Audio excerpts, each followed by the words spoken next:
2024 season is coming to an end. And so what is a better moment than now to start thinking about the future? And so Outlook season has finally started. And today they're going to present Invesco 2025 Outlook.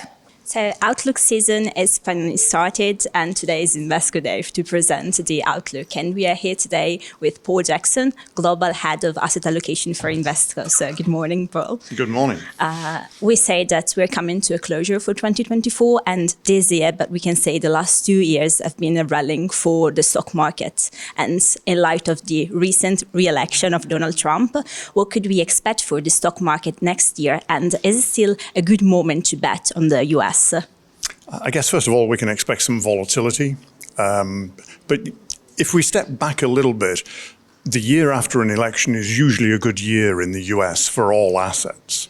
And also the first year of interest rate cuts by the Fed is usually a good year, particularly for equity markets, if there is no recession. And I don't think there will be a recession. So the omens look pretty good. Having said that, as you mentioned at the beginning, it's been a very good year, a very good 2 years for stocks. So personally, I find that the US stock market is too expensive. It's too concentrated. So we may get some decent returns, but I think we'll get better returns elsewhere.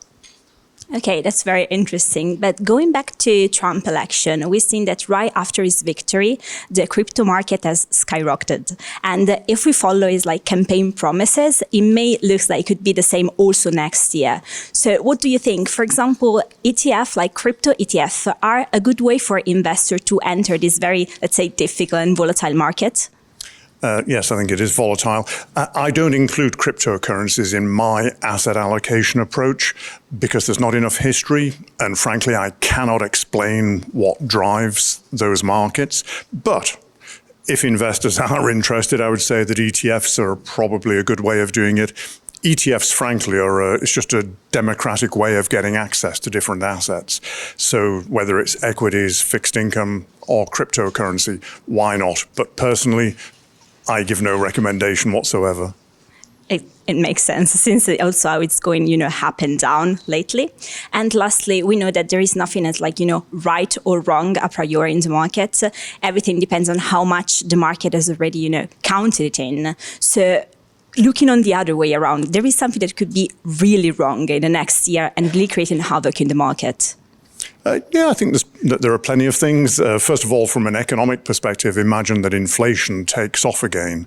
We're getting some signs of inflation maybe not coming down as rapidly as expected in places like the UK and maybe the US. So if inflation were to pick up, that would not be good for any market. I think that Donald Trump may not be good for markets. So I think there may be a revisiting of that idea. We have the threat of trade wars.